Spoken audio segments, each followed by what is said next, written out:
أعوذ بالله من الشيطان الرجيم. بسم الله الرحمن الرحيم. السلام عليكم ورحمة الله وبركاته. Daras Manfuzat Hazrat Imam Mahdi Masih Mau'ud alaihi salatu wassalam. Kemunculan Al-Masih yang dijanjikan. Sekarang yang tinggal ialah tempat. Jadi, ingatlah bahwa kemunculan Dajjal dinyatakan di belahan timur. Maknanya di negara kita. Penulis Hujajul Kiramah memberitahu bahwa fitnah Dajjal muncul di Hindustan, dan ini jelas bahwa kemunculan Nabi Isa alaihissalam juga adalah di tempat di mana Dajjal muncul. Kemudian tempat itu disebut sebagai Qada'ah, dan itu adalah ringkasan Qadian.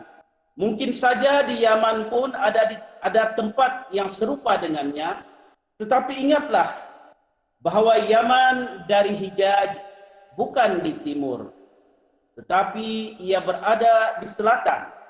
Akhir sekali, di Punjab ini ada lagi Qadian yang berdekatan dengan Ludhiana. Selain itu, Qada dan Qadar yang telah meletakkan nama saya juga adalah isyarat yang halus ke arah ini, kerana kiraan huruf nama Ghulam Ahmad Qadiani mengeluarkan jumlah sebanyak 1.300, yakni nama imam ini akan bermula pada awal abad ke-14. Isyarat daripada Rasulullah SAW juga adalah ke arah ini.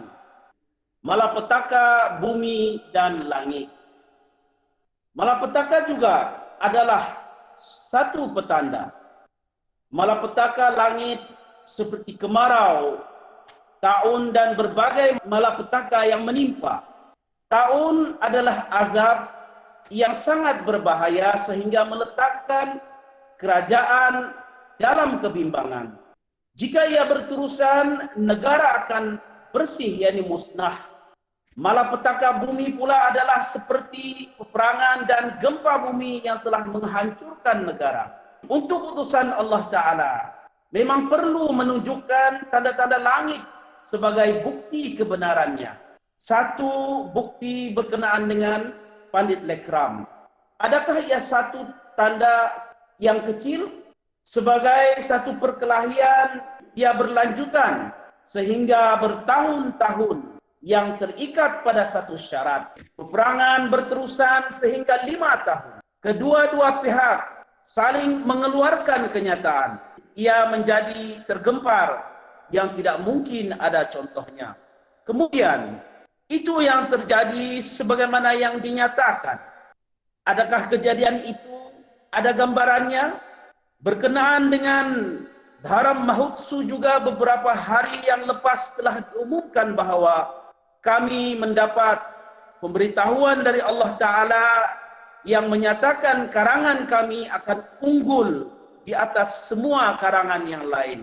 Mereka yang telah menyaksikan jalsah yang sangat luar biasa dan penuh rob atau karisma itu, boleh berpikir sendiri bahwa jalsa seperti ini yang keunggulannya telah dikhabarkan terlebih dahulu, tidak terdapat gambarannya dalam agama sebelum ini.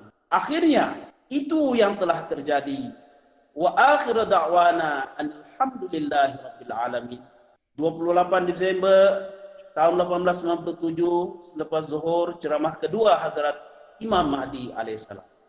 Tajuk seterusnya, setiap orang perlu siap sedia untuk perjalanan akhirat. Huzur alaihissalam bersabda, waktu ini perkara yang hendak saya sampaikan ialah oleh kerana kehidupan manusia tidak boleh dijangka. Sebab itu sebanyak mana tuan-tuan yang berkumpul bersama saya pada waktu ini, saya fikir mungkin pada tahun akan datang tidak akan dapat berkumpul lagi. Dan dalam beberapa hari ini saya melihat satu kasyaf bahwa beberapa orang di kalangan kita akan meninggal dunia. Namun, saya tidak dapat menyebut nama-nama mereka yang berkenaan. Saya tahu ini adalah bertujuan supaya setiap orang dapat bersedia setiap masa untuk perjalanan akhirat. Sebagaimana yang telah saya katakan bahwa saya tidak dapat sebut nama-nama mereka, tetapi saya paham dengan sebenar-benarnya dari pemberitahuan Allah Ta'ala bahwa menurut qada dan qadar, insan atau manusia mempunyai suatu tempoh masa, dan suatu masa nanti akan tetap meninggalkan dunia yang fana ini. Sebab itu adalah sangat perlu menyatakan hal yang sangat penting ini, bahwa setiap orang dan setiap kawan yang ada pada hari ini, mereka hendaknya jangan memperlakukan ucapan saya seperti kisah cerita jenaka, tetapi penasihat ini datangnya daripada sisi Allah, dan utusan dari Allah yang memperkatakan mengenainya dengan penuh perhatian dan menginginkan kebaikan yang sebenar serta dengan hati yang sangat penyayang. Seterusnya tajuk beriman kepada kewujudan Allah Ta'ala. Jadi saya memberitahu kepada kawan-kawanku, ingatlah sedalam-dalamnya dan dengarlah dengan sepenuh hati, dan berikan tempat dalam hati bahwa Allah Ta'ala sendiri membuktikan kewujudan dan ketauhidannya dengan begitu jelas di dalam Al-Quranul Karim melalui dalil yang mudah. Allah Ta'ala adalah wujud dan nur yang sangat agung. Orang-orang yang melihat kekuasaan dan keajaiban wujud yang maha perkasa ini, lalu tetap sahaja menzahirkan keraguan, ketahuilah bahwa mereka itu sangat bernasib malang. Allah Ta'ala telah berfirman mengenai kewujudannya yang sangat menakjubkan. Afillahi syakkun fatiris samawati wal ard. Surah Ibrahim ayat 11. Maksudnya, masih adakah keraguan dalam kewujudan Allah Ta'ala yang telah menciptakan langit dan bumi itu? Coba lihat.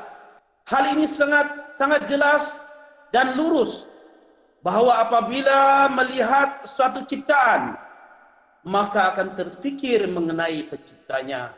Melihat kasut atau kotak yang indah akan mendorong untuk mengetahui orang yang membuatnya.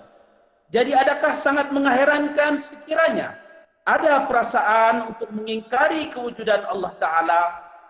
Bagaimana mungkin pencipta seperti ini boleh diingkari, sedangkan terdapat ribuan keajaiban yang terdapat di bumi dan langit. Jadi, yakinlah bahwa melihat kepada keajaiban dan kepakaran kudrat ini, di mana tangan manusia, akal dan otak manusia tidak ada campur tangan di dalamnya.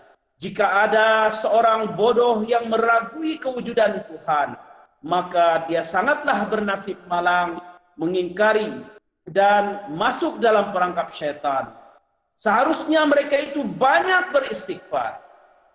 Mengingkari kewujudan Tuhan tidak berdasarkan dalil dan ru'yah, malah mengingkari kewujudan Tuhan walaupun menyaksikan kekuasaannya, keajaiban makhluk-makhluk dan ciptaannya yang memenuhi permukaan bumi dan langit adalah satu kebutaan yang sangat teruk.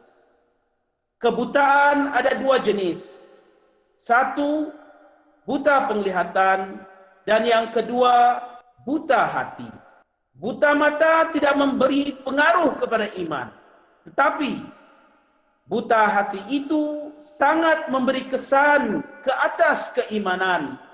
Sebab itu, sangat perlu setiap orang untuk berdoa setiap masa kepada Allah dengan penuh kerendahan hati, memohon agar dikurniakan ma'rifat yang sebenar dan penglihatan yang sebenar, serta dihindari dari serangan was-was syaitan.